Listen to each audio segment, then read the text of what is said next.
in your society emancipation என்று சொன்னார் அண்ணல் அம்பேத்கர். உன் விடுதலை என்பது உன்னுடைய சமுதாயத்தின் விடுதலையில் அடங்கி இருக்கிறது என்று சொன்னார் அண்ணல் அம்பேத்கர். சமுதாயத்தின் விடுதலை தான் தனிநபரின் விடுதலையும் அடங்கி இருக்கிறது. ஆனால் சமுதாயம் பாதிப்புக்கு உள்ளாகும் போதெல்லாம் தனிநபர் தனக்கென்ன வந்தது என்று ஒதுங்கியது கொண்டால் நம்முடைய பிரச்சனைகள் மேலும் மேலும் சிக்கலாகி போவதற்கு அடிப்படை காரணமாக இருக்கிறது. ஆக ஒரு சமூகத்தின் தேவையை ஒவ்வொரு மனிதனும் தன்னுடைய தேவையாக கருதினால் அந்த சமுதாயத்தை எந்த அதிகார வர்க்கத்தாலும் அசைத்து பார்க்க முடியாது.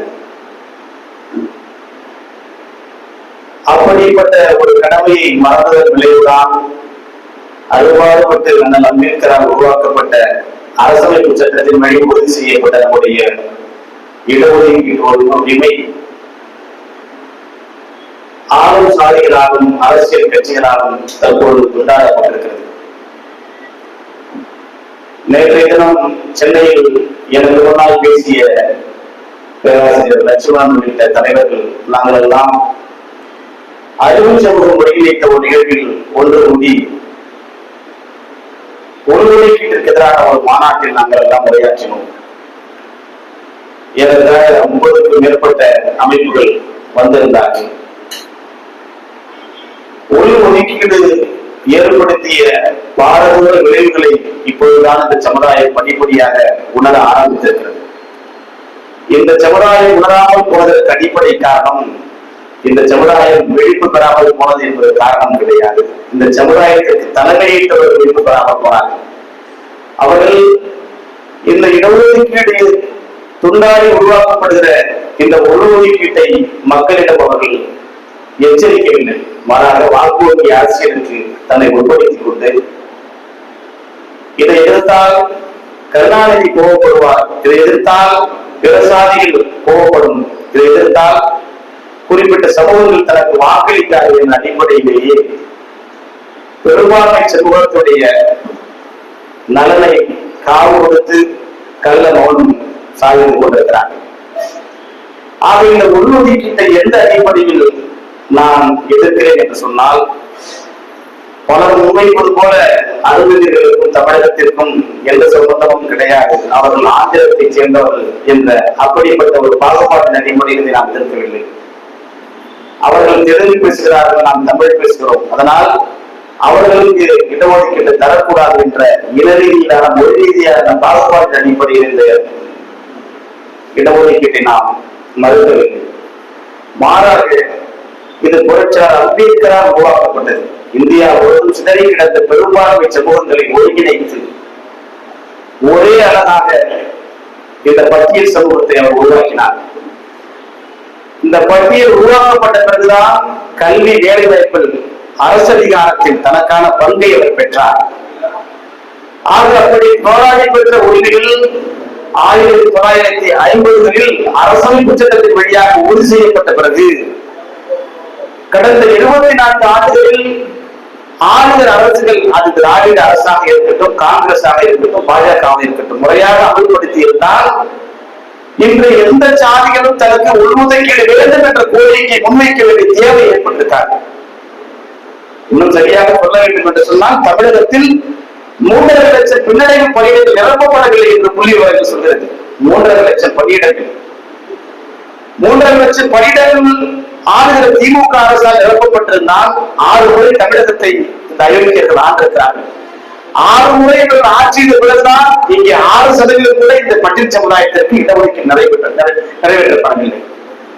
ஆக இவர்கள் ஆட்சி பொறுப்பிலிருந்து இடஒதுக்கீட்டை நிறைவேற்றாமல் அடுத்ததற்கு எதிராக பல்லர்களும் பழையர்களும் இருக்கிறார்கள் என்று எங்கள் மீது பழியை போடுகிறார்கள். இவர்கள் அதிகாரத்தை கையில் வைத்துக் கொண்டு அதிகாரமற்ற மக்களாக நாம் ஒவ்வொரு நாளும் போராடுகிற இந்த மக்களை அடையில் ஒடுக்கி சிறைப்படுத்தி பதவியில் இந்த ஆட்சியாளர்கள் அதிகாரத்தை அனைத்து மக்களுக்கும் வழங்காமல், இடஒதுக்கீட்டை அனைத்து மக்களுக்கும் வழங்காமல் எங்களுக்கெல்லாம் பஞ்சை பராரிகளாக வைத்துக் கொண்டு அருந்ததி மக்களுக்கு ஒரு தந்திர எண்ணத்தோடு ஒதுக்கீட்டை கொடுத்துவிட்டு அத்தனை பணிகளையும் பழையவர்கள் மீது தேவேந்திர குல வேளாளர்கள் மீது போட்டுக் கொண்டிருக்கிறார். இதன் பின்னணியில் மார்க்சிஸ்டுகள் பெரியாரிஸ்டுகள் இருக்கிறார்கள் என்பதுதான் பேரவள சூழல். புரட்சியாளர் அம்பேத்கர் சொல்லுவார், உலகத்தின் கொடுங்கோலர்களை வரிசை கட்டி நிறுத்தினால் இந்தியாவில் இருக்கக்கூடிய சாதி வெறியர்களை இந்துக்களை இரண்டடி முன்னே நிறுத்தலாம் என்று சொல்லுவார். அப்படித்தான் தமிழகத்தில் இருக்கக்கூடிய கொடுங்கோலர்களை எல்லாம் வரிசை கட்டி நிறுத்தினால் இந்த மார்க்சிஸ்ட் இந்துக்களையும் பெரியாரிஸ்ட் இந்துக்களையும் 4 அடி நிறுத்தலாம். இந்த ஆட்சியில் 74 ஆண்டுகால ஆட்சியில் 6 முறை திமுக ஆட்சியில் இருக்கிறது, காங்கிரஸ் ஆட்சியில் இருக்கிறது, அண்ணா திமுக ஆட்சியில் இருக்கிறது. இங்கேதானே பெரியாரிஸ்டுகள் இருக்கிறார்கள், இங்கேதானே கம்யூனிஸ்டுகள் இருக்கிறார்கள். ஏன் இவர்களுக்கு மக்கள் தொகை விகிதாச்சாரத்திற்கு ஏன் இடஒதுக்கீட்டை உயர்த்தவில்லை எப்போதாவது கேள்வி கேட்டிருக்கிறார்களா? வீரப்படை திராவிட படை நடத்தி கொண்டிருக்கிறார்கள். எத்தனாயிரம் கோடி சொத்து வைத்திருக்கிறார். பார்ப்பனர்களுக்கு எதிராக பேசுவது என்று சொன்னால் வலிந்து கொண்டு கொண்டு பேசுவார்கள். நம் பறையர்களுக்காக ஒரு வார்த்தை கூட பேச மாட்டார். மக்கள் தொகை எண்ணிக்கையில் 25% இருக்கக்கூடிய பெரும்பான்மை பட்டியல் சமுதாயத்திற்கு 18% இடஒதுக்கீட்டை எத்தனை காலத்திற்கு நீங்கள் கொடுத்துக் கொண்டிருப்பீர்கள்? 1969 25% பிற்படுத்தப்பட்டவர்களுக்கு இடஒதுக்கீடு, அதை 6% உயர்த்தி 31 மாற்றினார். அதை எம்ஜிஆர் வந்த பிறகு அதை 50% மாற்றினார். கருணாநிதி தன்னுடைய தேவைக்காக அதை 2 உடைத்து பிசி எம்பிசி என்று மாற்றினார். ஆனால் 16% இருந்த பட்டியல் சமுதாயத்திற்கு 2% ஈட்டினார்கள். பிற்படுத்தப்பட்ட சமுதாயத்திற்கு 25% இருந்து 50% மாற்றினார்கள். இவ்வளவு பெரிய இலக்கியத்தனம். இங்கே பிற்படுத்தப்பட்டவர்களை விட பட்டியல் சமுதாயத்திற்கு பெரும்பாலும் பாதிக்கப்பட்டிருக்கிறார்கள். ஆக நீங்கள் இடஒதுக்கீட்டை நீங்கள் உயர்த்தவில்லை, பின்னணியில் பயணங்களை உயர்த்தவில்லை. எல்லா மாநிலங்களிலும் பெரும்பான்மை மாநிலங்களில் பதவி உயர்வு இடஒதுக்கீடு இருக்கிறது. ஆனால் சமூக நீதி பேசுகிற தமிழகத்தில் பதவி உயர்வு இடஒதுக்கீடு கிடையாது. எவ்வளவு பெரிய அவலம்! ஆக சாதி வெறியர்களால் அனைத்து துறைகளையும் நிறுத்திவிட்டு அங்கே பறையர்களையும் அனுமதிப்பது கிடையாது, வேளாண்மையும் அனுமதிப்பது கிடையாது, அருந்துகளையும் அனுமதிப்பது கிடையாது. அவர்களுக்கான எந்த பங்கையும் தராமல் நீங்களே அத்தனை பங்கையும் திருடி வைத்துக் கொண்டு நாங்கள் ஒன்று சேர்ந்து விடக் கூடாது என்பதற்காகவே தானே இந்த ஒதுக்கீட்டை கொண்டு வந்தீர்கள். எனக்கு முன்பாக பேசியவர் சொன்னார்களே, சின்னையா வழக்கில் மாநில அரசுக்கு அதிகாரம் இல்லை, பட்டியல் சமுதாயத்தை உடைப்பதற்கும் அதை பிரித்து இடஒதுக்கீட்டு கொடுப்பதற்கும் மாநில அரசுக்கு அதிகாரம் இல்லை என்று சின்னையா வழக்கில் ஆந்திர பிரதேசம் சொல்லியிருக்கிறது.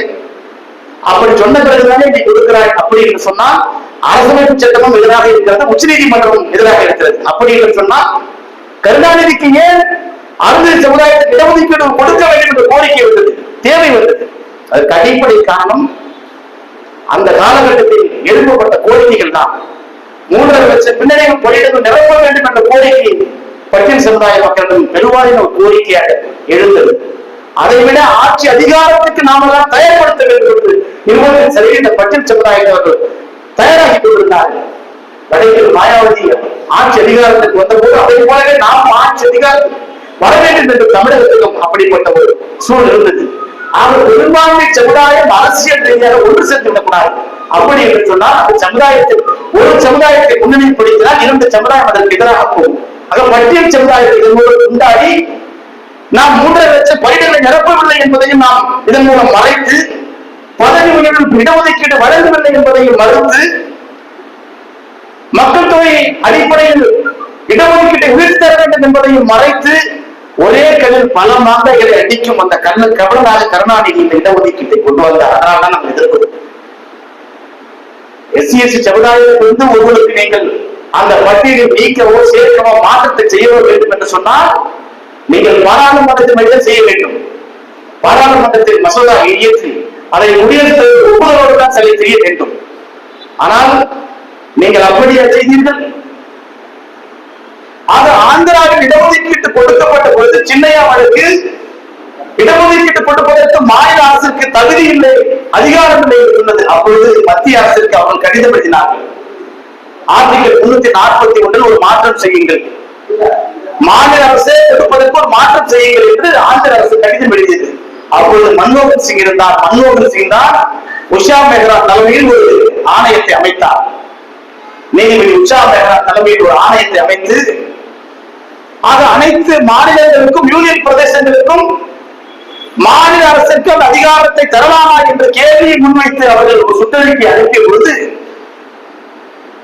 ஏறத்தாழ 2020 வரை 20 மாநிலங்கள் தான் பதில் கொடுத்தது. 20 மாநிலங்களில் 13 மாநிலங்கள் அதை பகிரங்கமாக எதிர்த்தது. ஆக பெரும்பான்மை மாநிலங்கள் இதை எதிர்த்த பொழுது அதையும் மீறி நம்மால் மசோதாவாக கொண்டு வர முடியாது என்ற அடிப்படையில் தான் அரசமைப்பு சட்டத்திற்கு எதிராக கொள்ளைப்புற வழியாக நீதிமன்றத்தை பயன்படுத்தி இவர்கள் அதை கொண்டு வந்தார்கள். 75 ஆண்டுகால வரலாற்றில் ஏதாவது ஒரே ஒரு விஷயத்தில் காங்கிரசும் பாரதிய ஜனதா கட்சி ஒன்றாக இருக்கிறாரா? பாரதிய ஜனதா கட்சி கம்யூனிஸ்டுகளும் ஒன்றாக இருந்திருக்கிறார்களா? பாரதிய ஜனதா கட்சியும் மார்க்சிஸ்டுகளும் ஒன்றாக இருந்திருக்கிறார்களா? பாரதிய ஜனதா கட்சி பெரியாரிஸ்டுகளும் ஒன்றாக இருக்கிறார்களா? எந்த பக்கம் ஒன்றாக இருக்க மாட்டார்கள். அவர்கள் வடக்கு என்று சொன்னால் இவர்கள் தெற்கு என்று சொல்வார்கள். அவர்கள் இந்தி என்று சொன்னால் இவர்கள் தமிழ் என்று சொல்லுவார்கள். அவர்கள் ஆரியன் என்று சொன்னால் இவர்கள் தமிழன் என்று சொல்லுவார்கள். ஆக அவர்கள் எதையெல்லாம் சொல்கிறார்களோ அதற்கு எதிரான கருத்தை சொல்லிக் கொடுக்கக்கூடிய திராவிட மாடல் அரசு தான், பெரியாரிஸ்டுகள் தான், கம்யூனிஸ்டுகள் தான். உள்ஒதுக்கீட்டில் மட்டும் உச்ச நீதிமன்றம், உயர் நீதிமன்றம், மத்திய அரசு, மாநில அரசு, பாஜக, திமுக, பெரியாரிஸ்ட், மார்க்சிஸ்ட் அத்தனை பேரும் ஒரே கருத்தை கொண்டிருக்கிறார்கள். எவ்வளவு பெரிய அபத்து, அயோக்கியத்தனவர்கள்! எதற்காக ஒரே நின்று கொண்டிருக்கிறார்கள்? இந்த உள்ஒதுக்கீட்டை பொது பிரிவிலிருந்து நாம் கொடுக்கலாம் என்ற ஒரு கருத்தை முன்வைத்திருந்தால் இவர்கள் எல்லாம் ஒன்றாக இருந்திருப்பார்களா? 50% இடஒதுக்கீடு தாண்டக்கூடாது என்று சொல்றார்கள் மத்திய அரசில். அந்த 50% பொது பிரிவு இருக்கிறது, அந்த பொது பிரிவிலிருந்து கொடுக்கலாம் என்று இருந்தால் இவர்கள் எல்லாம் ஒன்றாக உடனே நின்றிருப்பார்களா? தமிழகத்தில் 69% தாண்டி 31 பொது பிரிவு இருக்கிறது. 31%. இந்த பொது பிரிவிலிருந்து பின்னாடி அந்த அர்த்தநிலை சமுதாயத்திற்கு இடஒதுக்கீடு கொடுக்கலாம் என்ற கருத்தை முன்வைத்திருந்தால் இவர்கள் எல்லாம் போதும் இருப்பார்களா? நிற்க மாட்டார்கள். 10% பின்னணி அந்த முன்னேறிய உறுப்பினர் இடபிள்யூஎஸ் பணியிலிருந்து கொடுக்கலாம் என்றால் பார்ப்பவர்களை ஆதரித்திருப்பார்களா? 50% பிசி எம்பிசி இடத்திலிருந்து தரமாக இருந்தால் ஆதரித்திருப்பார்களா? அவர்கள் பங்கில் இருந்து நாம் கேட்கவில்லை. அதனால் அவர்கள் ஒன்று சேர்ந்து கொண்டு பட்டியல் சமுதாயத்திற்குள்ளே பஞ்சாயத்து செய்து கொண்டிருக்கிறார்கள் எல்லாம். அதற்கு நாம் அனுமதி கொடுத்துக் கொண்டிருக்கிறோம். ஆக எவ்வளவு நம்மை அவர்கள் எளிமையாக கையாளுகிறார்கள்.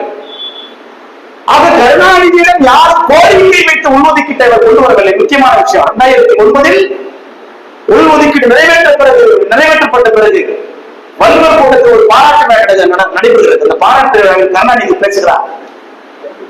இங்க வந்திருக்கக்கூடிய அமைப்புகள் நாங்கள் எல்லாம் கோரிக்கை வைத்தோம், முதல்வர் கருணாநிதி செய்தார் என்று சொல்கிறார்கள். நிச்சயமாக உண்மை அது கிடையாது. நீங்கள் கோபித்துக் கொள்ளக்கூடாது. இந்த கோரிக்கையை யாரும் முன்வைக்கவில்லை. இந்த கோரிக்கையை அண்ணாவின் மாணவனாக, பெரியாரின் மாணவனாக, கருணாநிதி ஆகிய நான் முதல்வராக இருக்கக்கூடிய கருணாநிதியிடம் நானே கோரிக்கை வைத்துக் கொண்டேன் என்று சொல்கிறார்.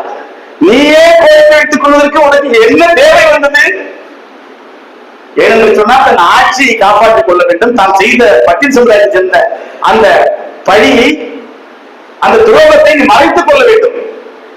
ஆக பெரும்பான்மை பட்டியல் சமுதாயம் தனக்கு எதிராக ஒன்று சேர்த்து தன் ஆட்சி நிரப்பப்படாத பணியிடங்களை இவர்கள் கேட்டுவிடக் கூடாது. தனக்கு மாறான ஒரு அரசியல் சக்தியாக இவர்கள் திரண்டுவிடக் கூடாது. தனியார் துறை இடஒதுக்கீடு வேண்டும் என்று கேட்டுவிடக் கூடாது. இடஒதுக்கீட்டை உயர்த்தி வழங்க என்று கேட்டுவிடக் கூடாது. இவர்கள் கேட்டுவிடக் கூடாது என்று சொன்னால் 25% இருக்கக்கூடிய இவர்களை துண்டாட வேண்டும். அதுதான் தன்னுடைய ஆட்சிக்கும் சரி, தன்னுடைய மகன் ஸ்டாலினுடைய ஆட்சிக்கும் சரி, தன்னுடைய பேருடைய ஆட்சிக்கும் அதுதான் சரியாக இருக்கும் என்று இந்த பட்டியல் சமுதாய இடஒதுக்கீட்டை இவர்கள் எல்லாம் திட்டம் போட்டு சுக்குநூறாக உடைத்தார்கள். ஆக இதன் பின்னணியில் அருந்ததி சமுதாயத்தின் மீது எந்த கரிசனமும் கிடையாது. அவர் நினைத்துக் கொண்டிருக்கிறார்கள். பழையவர்களும் தேவேந்திர வேளாளரும் தான் தன்னுடைய வாய்ப்புகளை எல்லாம் பிடுங்கிக் கொண்டார்கள் என்று அவர்கள் நினைத்துக் கொண்டிருக்கிறார்கள். எப்பொழுது நாங்கள் பிடுங்கிக் கொண்டோம்?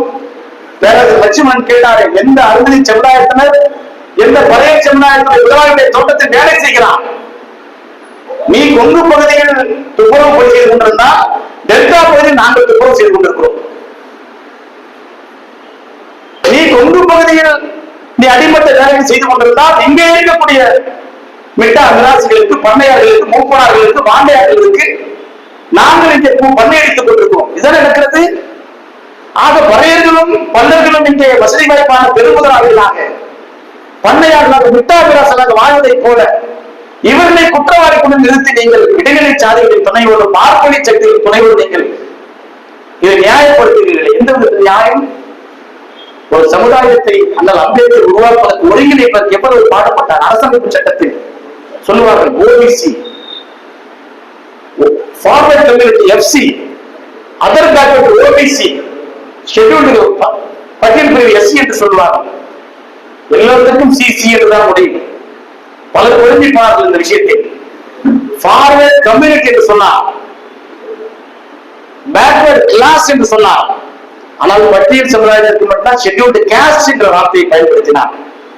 கம்யூனிட்டி என்று சொன்னால் சமூகங்கள், கிளாஸ் என்று சொன்னால் வர்க்கங்கள். அந்த நிலையில் யாருக்கு வேண்டுமானாலும் பலரும் அந்த பிரிவில் இருக்கலாம். ஆனால் காஸ்ட் என்று சொன்னால் இவர்கள் ஹோமோஜீனியஸாக ஒரே தேவை அடிப்படை ஒரே சமூகங்களாக இருக்கிறார். இங்கே பண்ணையார் கலைஞர்கள் கூலிகளையும் செய்வர்கள் இரண்டு பிரிவாக இல்லை. உன்னை எப்படி சாதியின் பெயரால் தீண்டாமை பெயர் ஒதுக்குகிறானோ அப்படித்தான் என்னையும் சாதியின் பெயரால் தீண்டாமை பெயர் ஒதுக்குகிறார்கள். இங்கே அது உனக்கு என்ன பிரச்சனை இருக்கிறது அதே பிரச்சனை தான் எனக்கும் இருக்கிறது. ஆனா இடஒதுக்கீட்டு நிரப்புவதில் கூட உங்களை விட பழையர்கள் பெரியார்கள் பாதிக்கப்பட்டிருக்கிறார்கள். 15% இருக்கக்கூடிய அந்த இடஒதுக்கீட்டு பிரிவு நீங்கள் 7% நிரப்பப்பட்டிருக்கு என்று சொன்னால் 65% இருக்கக்கூடிய பழையர்களுக்கு 35% நிரப்பப்பட்டிருக்கிறது. உங்களுக்கு 7% தான் நிரப்பப்படவில்லை, எனக்கு 30% நிரப்பப்படவில்லை. ஆக ஆளுநர் ஆட்சியாளர்கள் தந்திரமாக திட்டமிட்டு இவற்றை எல்லாம் செய்து கொண்டிருக்கிறார்கள். ஆக என்னிடம் பேசிய பலர் கூட கேட்கிறார்கள், எப்படி நீங்கள் அவர்கள் எல்லாம் ஒன்றாக இருக்கிறீர்கள் என்று சொல்கிறார்கள். நீங்கள் உங்களுக்குள்ளேயே திருமணம் செய்து கொள்கிறீர்கள், அவர்கள் அவர்களுக்குள்ளேயே திருமணம் செய்து கொள்கிறார்கள். தேவர்கள் அவர்களுக்குள்ளேயே திருமணம் எங்கே நீங்கள் ஒன்றாக இருக்கிறீர்கள் என்று கேட்கிறார்களே, எவ்வளவு பொருத்தமற்ற அறிவற்ற ஒரு கேள்வி. எங்களிடம் சாதியை தீண்டால் நியாயப்படுத்தக்கூடிய ஒரு கருத்து எங்களிடம் உண்டா? நாங்கள் அவற்றை எல்லாம் ஏற்றினோம். சாதியை தீண்டால் நியாயப்படுத்தக்கூடிய கருத்தியல்களை இந்துக்கள் உருவாக்கினார்கள். உங்களுடைய நோய் இந்த சேரிகளை தொற்றிக் கொண்டது. அது நம்ம நடைமுறையாக ஒரு சில இடங்களில் நடக்கிறது, அவ்வளவுதான். ஆனால் அந்த அம்பேத்கர் நியாயப்படுத்தினாரா? MC ராஜா நியாயப்படுத்தினாரா? ரட்டமலை சீனிவாசன் நியாயப்படுத்தினாரா? ஐயா நிலவரமா நியாயப்படுத்தினாரா? TM மணி நியாயப்படுத்தினாரா? KP நியாயப்படுத்தினாரா? யார் நியாயப்படுத்தியிருக்கிறார்? சாதி கருத்தியர் யாரும் நியாயப்படுத்தவில்லை. ஆனால் நியாயப்படுத்துவதற்கு முன்னாடி நின்று கொள்ள நீங்கள் இடஒதுக்கீட்டிற்காக நீங்கள் குரல் கொடுத்துக் கொண்டிருக்கிறீர்கள். அதுதான் நீங்க பேரவலம். ஆக வெண்மணி தொடர்ந்து வேங்கவேல் முதல் யார் பாதிக்கப்பட்டிருக்கிறார்கள்? ஒரு குறிப்பிட்ட சமுதாயம் மட்டும், மருந்தினர் சமுதாயம் மட்டும்தான் பாதிக்கப்பட்டிருக்கிறதா? வெண்மணியில் 44 பேர் படுகொலை செய்யப்பட்டார்கள், அறிவு தானே இருக்கிறது. யார் படுகொலைக்கு உள்ளானது? யார் படுகொலை செய்தது? அந்த பிரச்சனையை இந்த ஆட்சியர் எப்படி அணுகினார்கள்? அந்த குற்றவாளிகளை தப்பிக்க வைத்தார்கள். வேல்முறையான கூட இந்த திராவிட அரசு செய்யவில்லையே.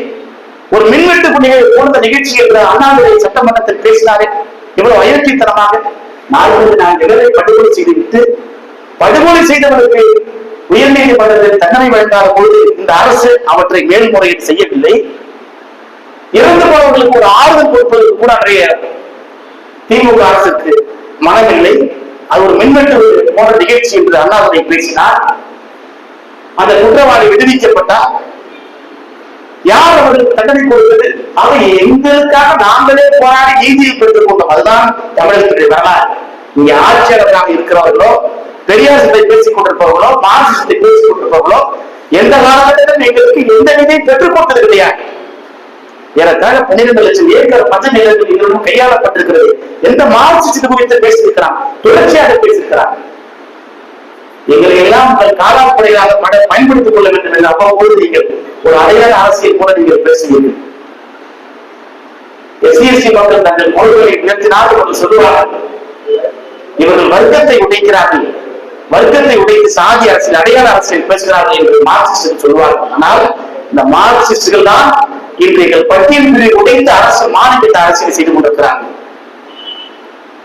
ஆக எங்கள் கோரிக்கை நாங்கள் அந்த அம்பேத்கர் வெளி வைத்தால் நாங்கள் அடையாள அரசியல் பேசுகிறோம், வர்க்கத்தை உடைக்கிறோம் என்று குற்றச்சாட்டுகிற நீங்கள் எந்த தரவும் இல்லாமல் இந்த பட்டியல் சமுதாயத்தை உடைப்பதற்காக கலைஞர் கருணாநிதி போட்ட அந்த தந்திரத்திற்கு வழியாகி பாதிக்கப்பட்டிருக்கக்கூடிய மக்களை பார்த்து அவர்கள் பாதிக்கப்பட்டிருக்கிறார்கள், நீங்கள் அவர்களை விடுவீர்கள் என்பதை சொல்வது எவ்வளவு அபத்தம்.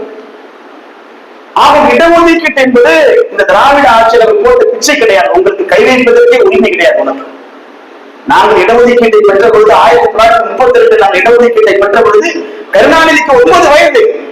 9 வயது கருணாநிதிக்கு இடஒதுக்கீட்டு கை வைப்பதற்கு யார் அதிகாரம் கொடுத்தது? இடஒதுக்கீடு என்ன என்பதை கருணாநிதிக்கு தெரியாது. கருணாநிதி 9 வயதான போது 32 நாங்கள் சட்டமன்றத்தில் பாராளுமன்றத்தில் கல்வி வேலை இடஒதுக்கீடு நாங்கள் பெற்றோம். நீங்கள் என்ன எங்களுக்கு போட்ட பிச்சையா கிடையாது. அண்ணாதுரை எத்தனை வயது? அண்ணாதுரை ஓட்டு போட்டது 17 வயது அண்ணாதுரைக்கு. அது திராவிட இயக்கத்துடைய திராவிட மாடலை தலைவர்களாக கொண்டு போகிற நீங்கள் எல்லாம் பாலகர்களாக சின்னஞ்சிறு சிறுவர்களாக ஓடி ஆடி விளையாடி கொண்டிருந்த பொழுது இந்த நாட்டில் சட்டமன்ற பாராளுமன்றம் செல்வதற்கான உரிமைப்பட்ட ஒரு பட்டியல் சமுதாயத்தை சேர்ந்த நம்முடைய மக்கள்.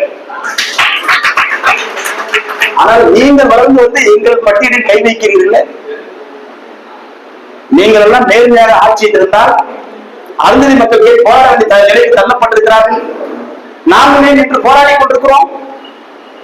ஆக எங்களுடைய எந்த கோரிக்கையும் நீங்கள் நிறைவேற்றவில்லை. இந்த திராவிட ஆட்சியாளர்கள் எந்த கோரிக்கையும் நிறைவேற்றவில்லை. மாறாக போராடியவர்களை ரத்த சகதிகளில் மூழ்கடித்தார்கள். நீங்கள் வெண்மணி துவங்கி விழுப்புரத்தை எடுத்துக் கொள்ளுங்கள், மேலவர்களை எடுத்துக் கொள்ளுங்கள். கருணாநிதியுடைய கட்சியைச் சேர்ந்தவர் தான் மேலவர் முருகேசன். உங்கள் கட்சியைச் சேர்ந்தவர் கிராமத்தில் இருந்து ஊராட்சி மன்ற தலைவராகிறார். அவரை அங்கே இருக்கக்கூடிய சாதி கயவர்கள் வெட்டி படுகொலை செய்கிறார்கள். 7 பேரை வெட்டி படுகொலை செய்கிறார்கள். உங்களுக்கு எவ்வளவு கோபம் வந்திருக்க வேண்டும்? கருணாநிதிக்கு கோபம் வரவில்லை. இறந்து போனவன் பட்டியல் சமுதாயத்தவன். நான் தன் கட்சியை சேர்ந்தவனாக இருந்தாலும் கூட தன்னுடைய சாதிக்காரன் இல்லை. யார் சாதி அரசியல் செய்வது? ஆக வெட்டி படுகொலை செய்தவனை நீ என்ன செய்தால்? அண்ணாதுரை ஆட்சி காலத்தில் எப்படி கோபாலகிருஷ்ணன் நாயுடு வெண்மணியை விடுவிக்கப்பட்டானோ அப்படித்தான் தன் கட்சிக்காரன் மேலவர் முருகேசன் படுகொலை செய்யப்பட்ட பொழுது படுகொலை செய்தவர்களை விடுதலை செய்தவர்கள் படுபாடுகள் நன்னடத்தை காரணமாக நன்னடத்தை அயோக்கியர்கள் கொடுத்துக் கொண்டிருக்கிறார்கள். அதுதான் அவனும். ஆக இந்த உள் ஒதுக்கீடு என்பது மிகப்பெரிய ஒரு பேரபாயத்தை நமக்கு உருவாக்கி கொண்டிருக்கிறது. இங்கே ஒவ்வொரு சாதிகளுக்கும் இங்கே பிரச்சனை இருக்கிறது. பொது பிரச்சனையாக பார்த்தால் சமூக ரீதியில் தீண்டாமை சாதி கொடுமை என்பது பிரச்சனையாக இருக்கிறது. அந்த அடிப்படையில் தான் பட்டியல் உருவாக்கப்படுகிறது. ஆக ஒவ்வொரு சாதிகளும் தங்களை திரட்டிக் கொண்டு சாதி இந்துக்களுடைய பின்னணியை நின்று கொண்டு எங்களுக்கு எத்தனை சதவீதம் என்று இத்தனை சதவீதம் என்று இந்தியா முழுவதும் கேள்வி எழுப்பினால் ஆக கீழாக இருக்கக்கூடிய இந்த பட்டியல் சமுதாயம் எந்த கோரிக்கை வென்றெடுக்க முடியும்? இது ஆளும் இருக்கக்கூடிய தந்திரம், பார்ப்பனர்களுடைய தந்திரம், இடைநிலை சாதிகளுடைய தந்திரம், பெரியாரிஸ்டுடைய தந்திரம், கம்யூனிஸ்டுடைய தந்திரம். நாமெல்லாம் ஒருங்கிணைத்து விட்டால் கம்யூனிஸ்டுகளுக்கும் பெரியாரிஸ்டுகளுக்கும் திராவிட கட்சிகளுக்கும் போஸ்டர் வருவதற்கும் கொடி பிடிப்பதற்கும் கோஷங்கள் போடுவதற்கும் ஆட்கள் கிடைக்காது. அதனால் இவர்களை சிதறடித்து இவர்களை பண்ணைகளாக்கி மந்தைகளாக்கி ஆளாளுக்கு பயன்படுத்திக் கொள்வது இவர்களெல்லாம் கனவு வந்து கொண்டிருக்கிறார். நிச்சயமாக அது நடக்கவே நடக்காது. வரலாற்றில் அல்ஜீரிய போராட்டத்தை பார்க்கிறோம். 400 ஆண்டுகளாக ஒடுக்கப்பட்ட அல்ஜீரிய போராட்டம் 400 ஆண்டுகளுக்கு பிறகு விடுதலை பெற்ற அல்ஜீரியர்கள் தனக்கான ஒரு தேசத்தை பெற்றவர் என்று படிக்கிறோம்.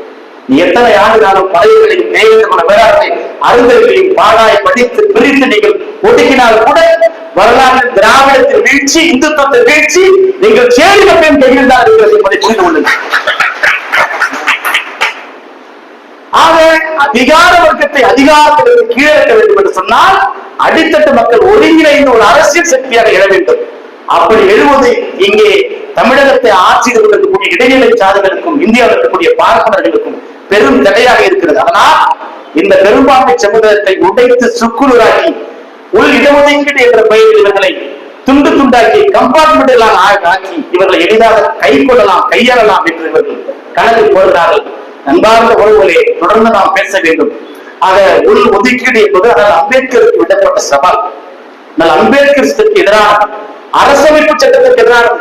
நம்முடைய தலைவர்கள் எல்லாம் அரசமைப்பு சட்டத்தை காப்போம், சனாதனத்தை எதிர்ப்போம் என்று சொல்லுவார்கள். ஆனால் அப்படி சொல்லிக் கொண்டு நம்மை துண்டு துண்டாக பிரிக்கிற அந்த உள்ஒதுக்கீட்டுக்கு வக்காலத்தை வாங்கி கொண்டிருக்கிறார்கள், மக்களை குழப்பிக் கொண்டிருக்கிறார்கள். ஆக உள்ஒதுக்கீடு என்பது பொறியடிக்கப்பட வேண்டும்.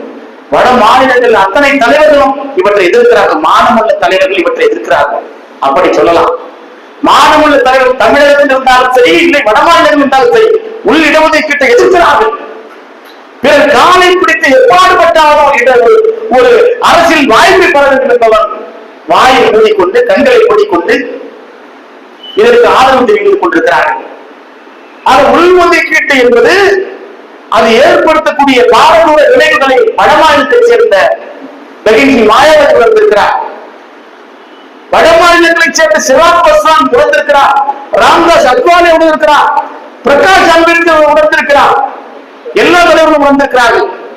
ஆனால் தமிழகத்தில் பெரும்பான்மை தலைவர்கள் லட்சம் கூட்டங்களை கூட்டுவோம் என்பவர்கள் இதை உணர்ந்தும் உணராமல் இருந்து கொண்டிருக்கிறார்கள். அதற்கு பின்னால் திமுகவை எதிர்ப்பதற்கு திராணி இல்லை என்பதை தவிர வேறு என்ன காரணம் ஏற்பட போகிறது?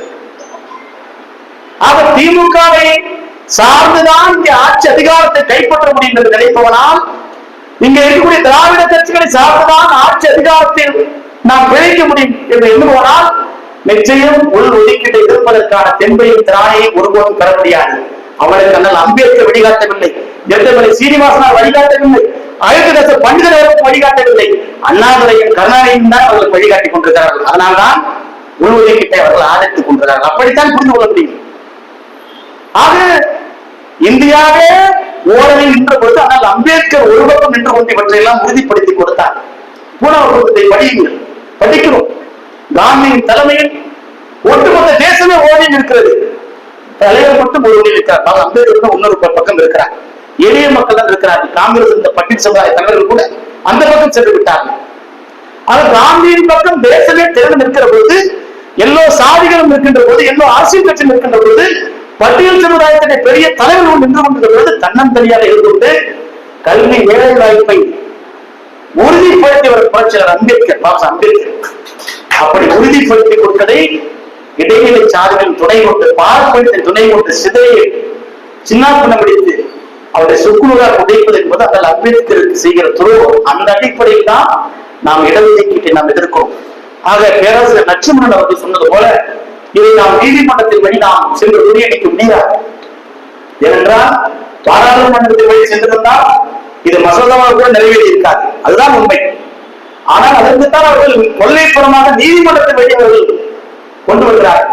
இந்த தீர்ப்பில் கூட தலைமை நீதிபதி சந்திரசூட் சொன்னார், aiming to subclassification based on quantifiable and